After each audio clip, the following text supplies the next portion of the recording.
Salve Fratres, welcome back into the jungle of apa ya? Teiterum videre Patris Allegro Veritas Liberavit Vos.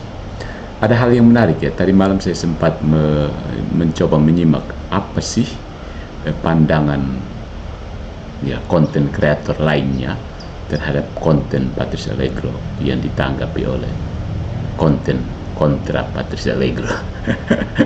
Kira-kira kesimpulannya seperti apa? Welcome into pembahasan yang panjang lebar. Pegangan ya, oke? Siapa dia?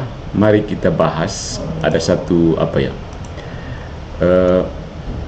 Bukan. Ada satu akun YouTube Rudy Layar Teologi mencoba melihat perseteruan media, ya, perseteruan media antara Patris Allegro dan Deki Garas. Yang pertama, sayangnya Rudy langsung mencap itu perseteruan Katolik dan Protestan. No, Deki Garas tidak mewakili seluruh Protestan, dia mewakili dirinya sendiri. Ini harus kita camkan, dia mewakili dirinya sendiri, benar-benar dirinya sendiri. Hasil baca-baca jurnal, hasil tafsir Alkitab, lalu mencoba untuk melawan Patris Allegro. Satu pasukan besar, dia tidak tahu itu surga dan bumi semua. Nah, mari kita lihat bahwa ada poin-poin menarik dari Rudy Layar Teologi yang mau saya elaborasi dan edukasi orang Katolik.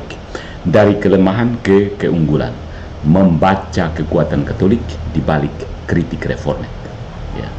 Atau apa ya, di balik kritik reformat, ada di balik apa yang dilihat secara populer sebagai ya kritik terhadap gereja Katolik, atau yang diwakili oleh Patris Allegro. Ya, you know lah what I mean. Oke, jadi saudara, debat itu bukan sekedar adu mulut ya. Debat bukan sekedar adu mulut. Biasanya kalau dalam viti-viti saya orang datang, ayo debat. Maksudnya kalau mau debat ya silahkan ajukan perdebatan kamu. Karena kamu maksud ayo debat itu maksudnya berkumpul di sebuah tempat yang itu kayaknya kuno sekali ya, begitu. Tinggal bikin VT lalu kita debat, selesai. Tidak usah bikin terlalu konvensional. Jadi silakan. Nah, Rudy Layar Teologi sudah membaca ini sebagai perdebatan. Oke. Debat itu memang bukan sekedar adu mulut, dia adalah peta benturan cara berpikir. Peta benturan cara berpikir. Nah, dalam beberapa video yang ramai di jagat maya, Romo Patris Allegro tampil mewakili gereja Katolik, sementara Deki Garas, seorang reformat Calvinis, berdiri di seberang. Rudy Layar Teologi menyebutnya Protestan, dan Deki sendiri menyebut diri sebagai Protestan. Saya tidak setuju.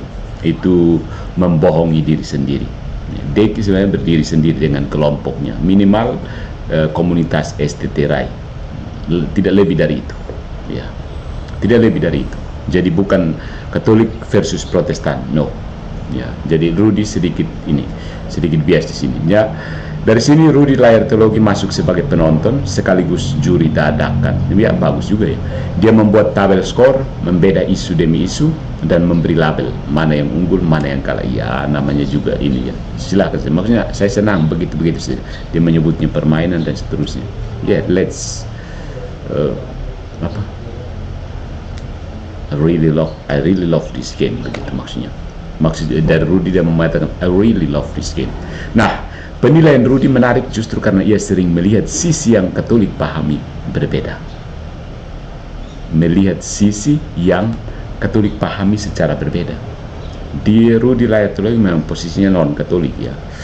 Jadi dia mencoba netral, tapi ya senetral apapun tetap ada biasnya.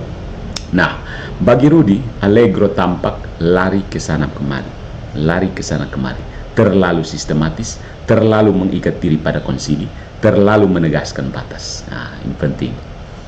Bagi yang lahir dari tradisi reformat, yang terbiasa dengan ayat cepat dan serangan tajam, ini mungkin tampak sebagai kelemahan. Tapi di baliknya, justru kita melihat wajah gereja Katolik yang memang tidak bermain di lorong sempit. No, dia membawa seluruh rumah ajaran, memori, konsili, filsafat, dan tradisi. Gigantik begitu. Raksasa yang turun itu jalan lambat kan, gitu.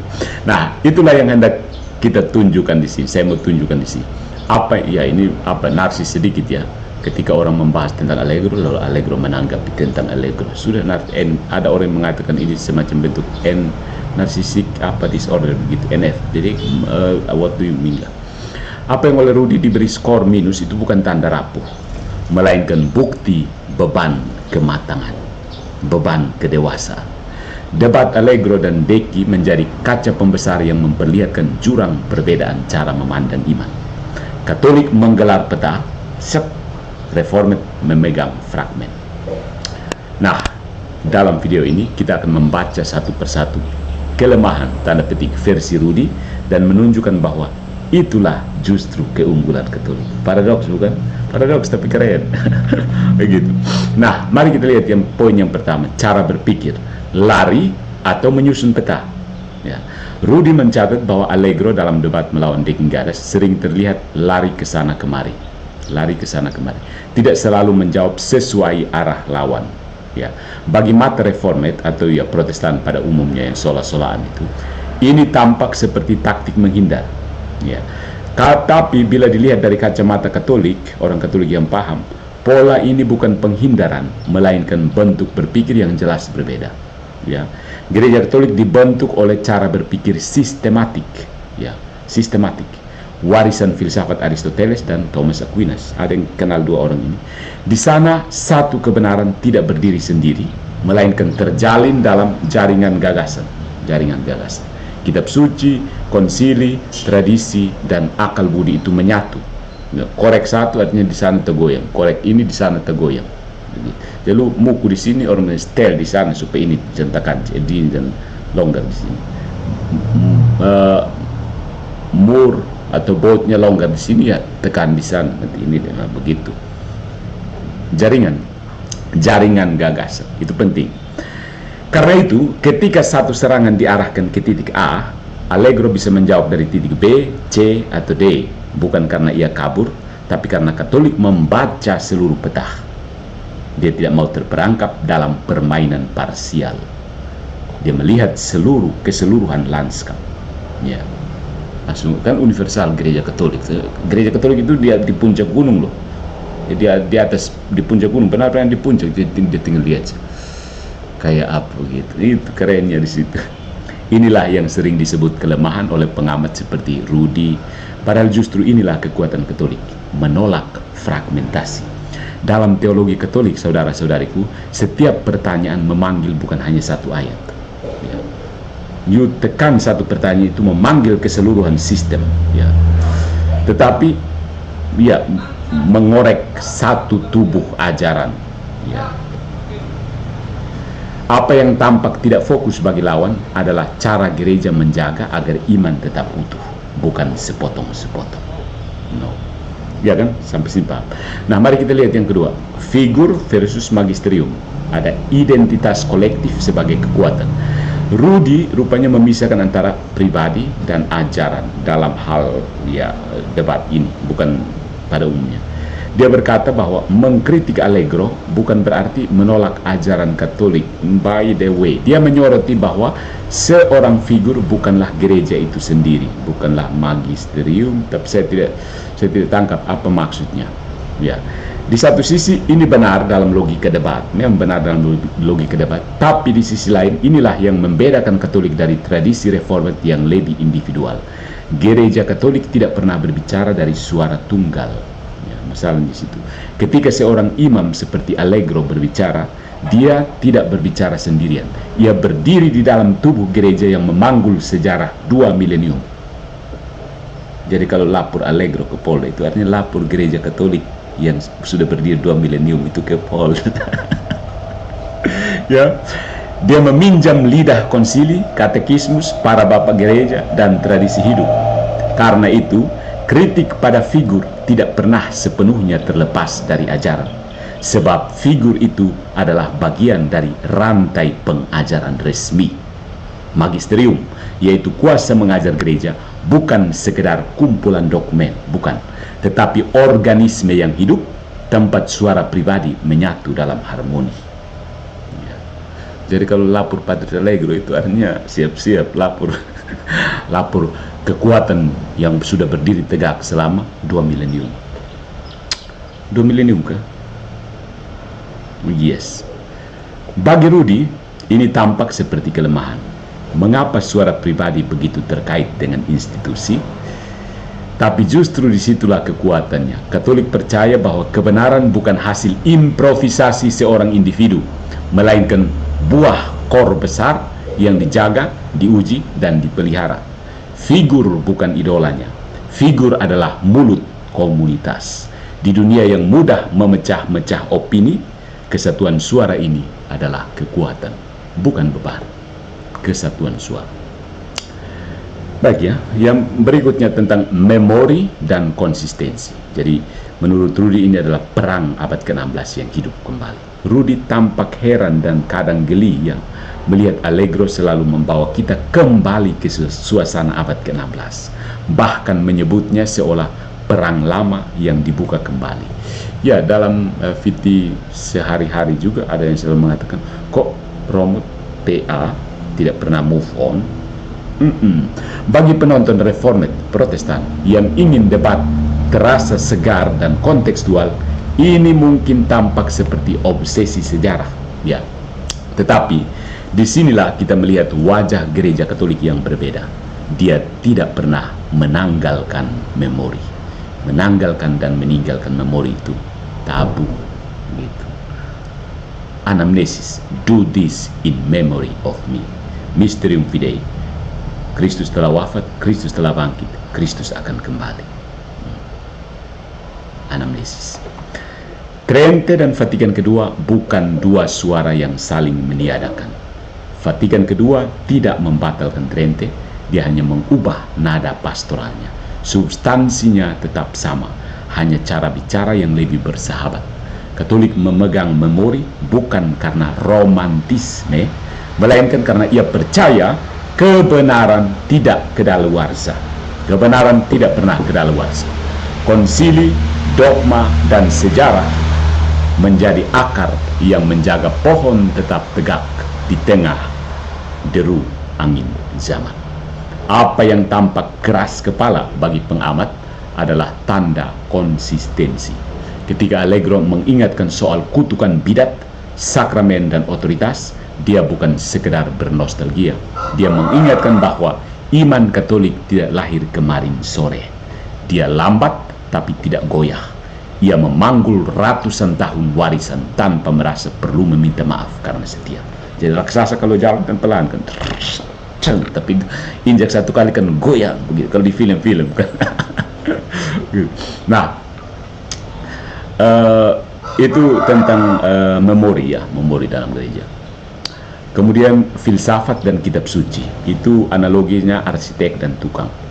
Jadi Rudi membaca perbedaan gaya dengan jelas. Dia melihatnya dengan clearly see this difference.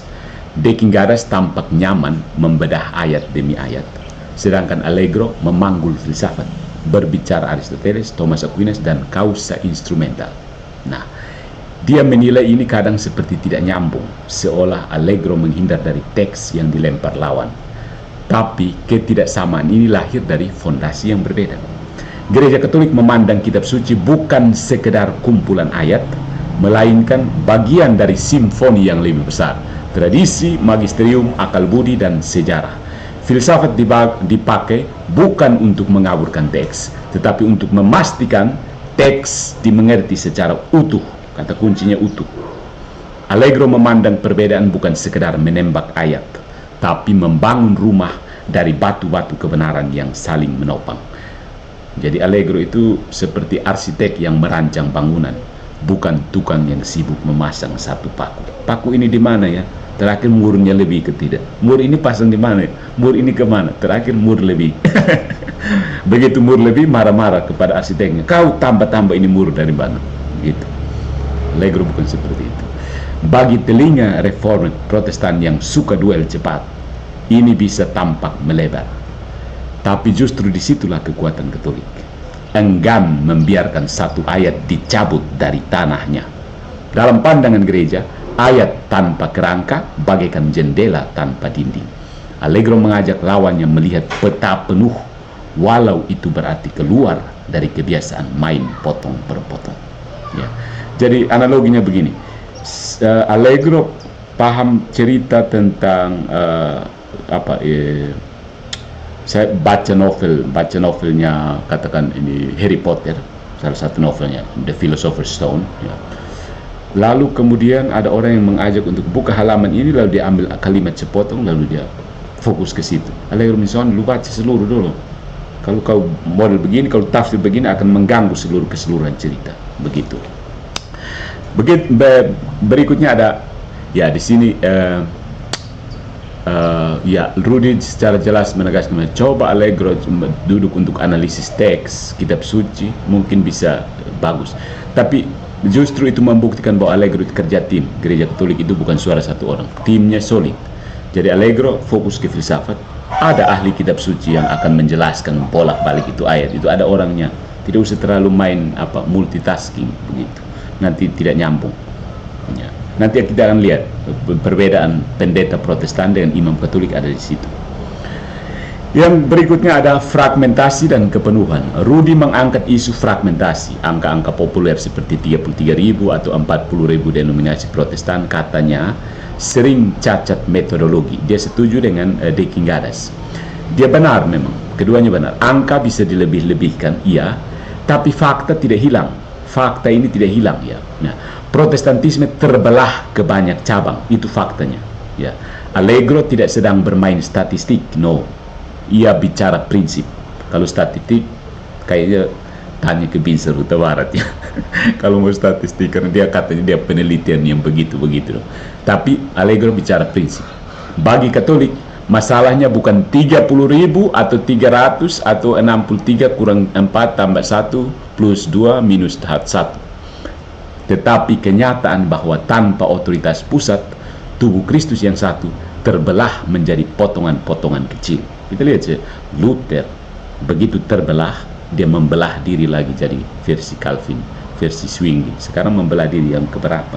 Coba penonton di sini yang Protestan, kamu versi belahan keberapa puluh ribu ya? Kamu sendiri sulit mencari asal usul kamu. Apalagi kami orang Katolik yang sudah menganatema itu orang-orang yang melahirkan kelompok kamu. Ya, Rudy sendiri mengakui ada fragmentasi, tapi berusaha melunakkan dampak dengan menyoroti kekeliruan angka. It's not apple to apple ya. It's not apple to apple. Prinsipnya bahwa ada fragmentasi itu saja. Ya. Tapi iya, dia berusaha melunakkan dampak dengan menyoroti kekeliruan angka. Disinilah kekuatan Katolik terlihat. Gereja tidak mendefinisikan diri dengan jumlah cabang, ya, tetapi dengan kesatuan yang berakar pada takhta Petrus. Begitu you out, selesai, lu akan terdampar dan akan terfragmentasi. Itu sudah jelas, tidak mungkin mau jadi satu. Begitu terlepas dari gereja Katolik, tidak mungkin kau akan tetap jadi satu, ya. Tidak mungkin, impossible, ya.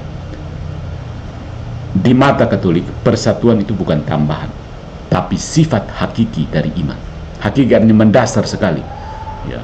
Iman itu kalau tidak satu berarti selesai, itu bukan iman. Itu opini pribadi. Perpecahan adalah luka yang nyata, ya, bukan sekedar variasi warna. Jadi fragmentasi Protestan itu luka. Makanya Patrice Allegro berusaha untuk menunjukkan bahwa ada luka. Jangan terlalu diam-diam saja, jangan terbuai. Kamu pikir itu variasi warna pelangi, no. Hal yang sama terjadi pada pembahasan baptisan. Rudy mencatat Allegro keras, baptisan Protestan sah, tetapi tidak penuh. Itu bagi sebagian terasa merendahkannya. Padahal ini logika eklesiologi Katolik. Baptisan adalah pintu, bukan rumah.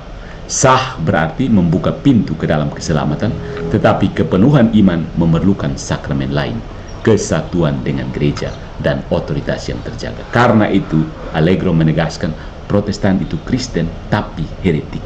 Artinya, yang heretik justru kan dia Kristen. Kalau bukan Kristen ya sekalian bukan heretik juga. Jadi De Kingadas ketika mengatakan bahwa Kristen dan bukan heretik, Protestan itu Kristen dan bukan heretik, itu berarti harusnya jadi anggota gereja Katolik. Kalau Kristen dan bukan heretik itu berarti gereja Katolik. Tapi ternyata tidak, berarti dia Kristen dan heretik. Ya, karena satu kelompok hanya bisa disebut heretik karena kalau kamu itu dibaptis dalam nama Kristus. Kalau kamu tidak dibaptis sama sekali, mau buat apa?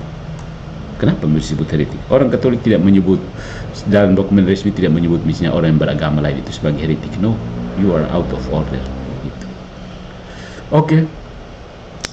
Jadi sah itu berarti membuka pintu ke dalam keselamatan, tetapi kepenuhan iman itu memerlukan sakramen lain, kesatuan dengan gereja dan otoritas yang terjaga. Jadi Allegro tidak sedang menghina ketika mengatakan Protestan itu heresi. Ya, dia sedang jujur tentang kerangka iman yang Katolik percaya.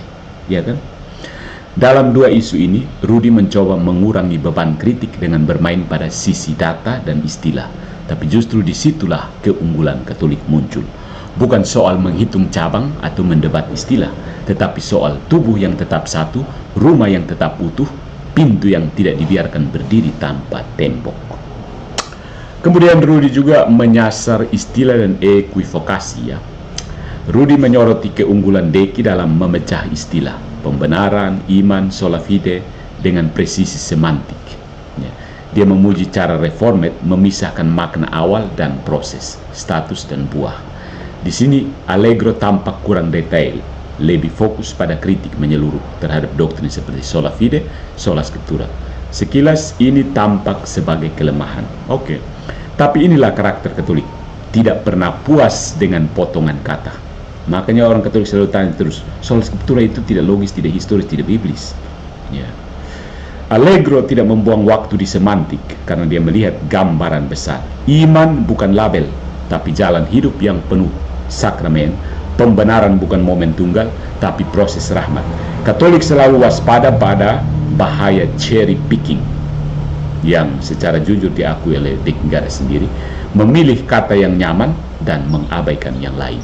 Maka ketika Allegro menyerang sola-solaan, sola fide, sola scriptura atau sola apalah yang kamu buat di situ, dia bukan sekedar bermain kata, bukan, dia menolak reduksi iman menjadi satu dua istilah yang bisa diputar sesuai selera. Rudi melihat kejelasan Deki sebagai nilai plus, tapi kejelasan semantik tidak selalu sama dengan kebenaran penuh. Kata yang jernih bisa menutup mata pada misteri. Gereja Katolik menolak menjadikan iman seperti rumus matematis.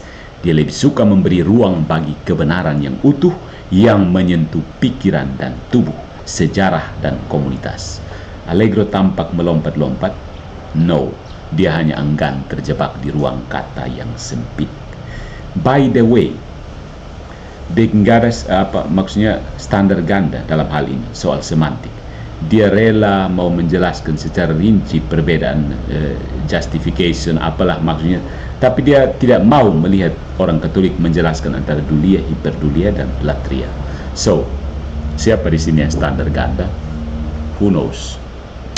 Kemudian ada ikon, tradisi dan tubuh gereja. Rudi menyoroti soal ikon dan tradisi patristik. Deckenggares mengklaim dengan nada tegas bahwa gereja mula-mula tanpa gambar, seolah-olah dukungannya nol.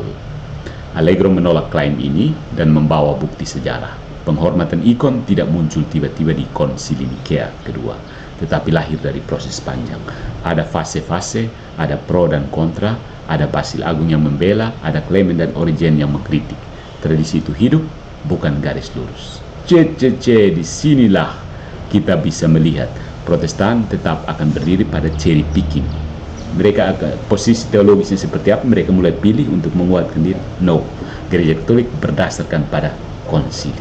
Jadi jelas Protestan itu memang heresi, heresis, memilih. Heresi itu bukan makian, itu fakta. Fakta Protestan itu heretik. Deckenggares, dengarkan ini. Protestan itu heretik. Ya. Rudi akhirnya mengakui klaim Deki terlalu menyapu rata. Dia bahkan memberikan skor kepada Allegro untuk ketepatan sejarah. Disinilah kita melihat pola yang sama. Hal yang tampak bertele-tele bagi sebagian justru adalah kekuatan Katolik, bro. Situ. Gereja tidak malu dengan kompleksitasnya, tidak takut dengan catatan sejarah yang penuh warna. Karena iman Katolik percaya bahwa rahmat bekerja melalui waktu, budaya, dan tubuh manusia, bukan sola-sola. Ikon bagi Katolik bukan hiasan, ia tanda kehadiran, sesuatu yang tidak pernah ada di Protestan. Tradisi bukan beban, ia memori yang menjaga agar iman tidak kehilangan dagingnya. Jangan sampai kuah kosong, harus ada daging. Ya. Katolik harus pegang dagingnya.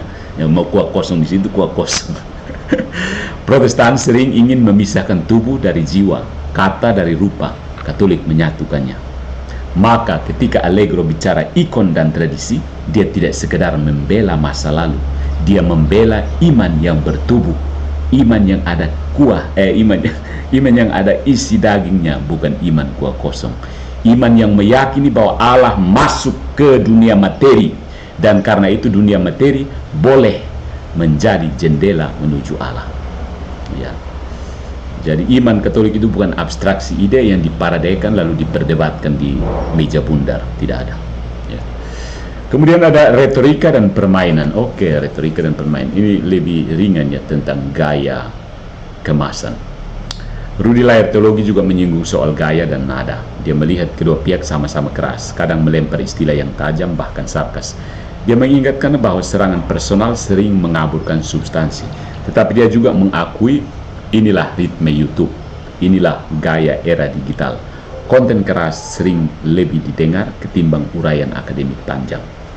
Bagi Katolik, retorika bukan musuh, tetapi alat. Sejak zaman para nabi dan para bapak gereja, kata-kata pernah dipakai untuk mengguncang dan menghibur. Allegro bermain di medan ini.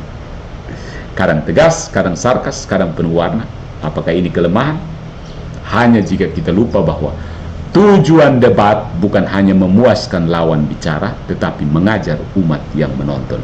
Dalam eklesiologi Katolik, seorang imam bukan sekedar berargumen, dia berkhotbah, dia membentuk hati. Rudi menilai gaya keras bisa membuat substansi kabur, atau gaya ad hominem maksudnya. Dan di sana dia punya alasan, betul. Tetapi fakta bahwa Allegro memilih format monolog tajam menunjukkan sesuatu yang lebih dalam.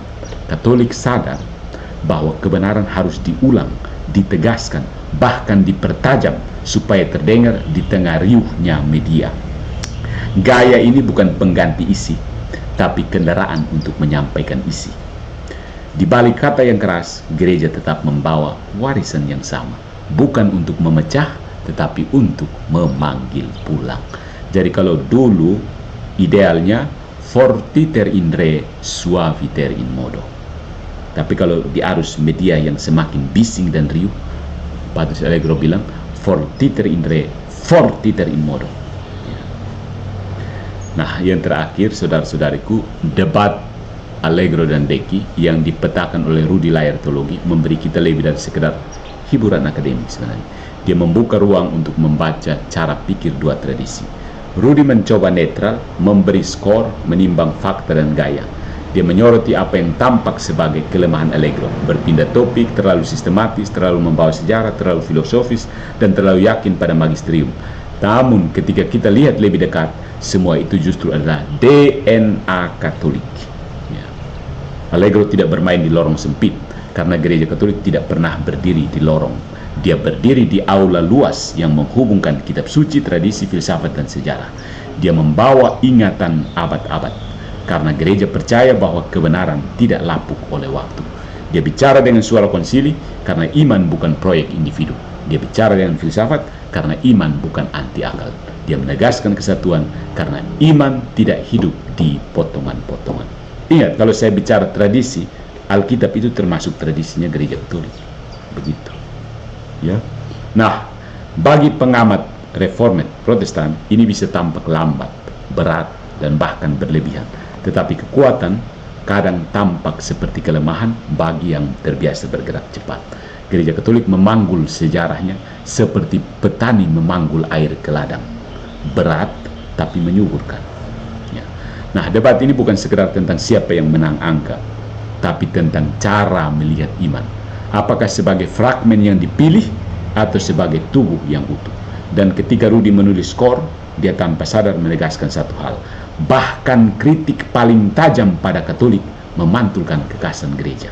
Kesatuan, memori, dan keberanian untuk tetap menjadi Katolik di tengah dunia yang serba cepat. Ya, jadi orang Katolik tidak akan mudah ganti denominasi.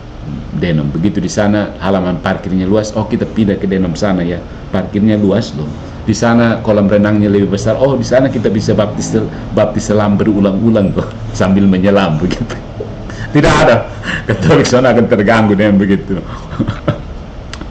Debat Allegro dan Deki yang dikomentari Rudy sebenarnya membuka satu pesan yang jelas.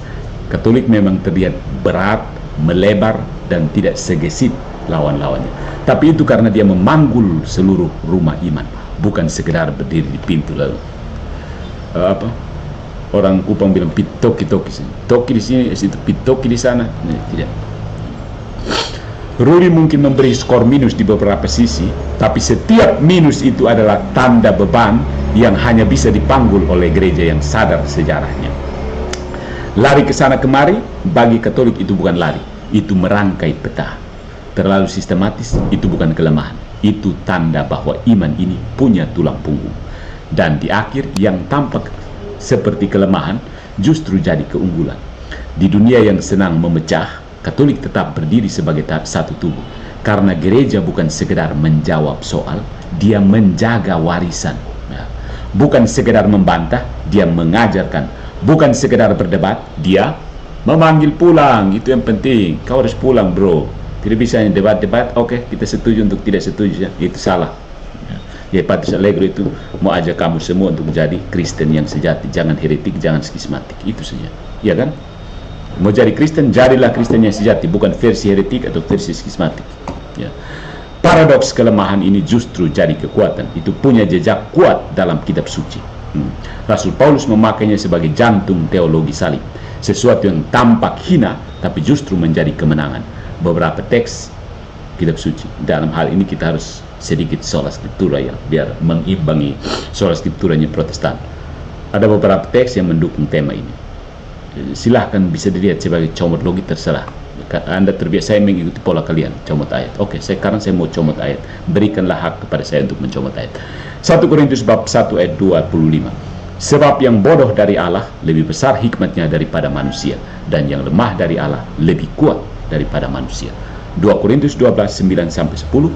Tetapi jawab Tuhan kepadaku, cukuplah kasih karuniaku bagimu, sebab justru dalam kelemahanlah kuasaku menjadi sempurna. Sebab itu terlebih suka aku bermegah atas kelemahanku, supaya kuasa Kristus turun menaungi aku.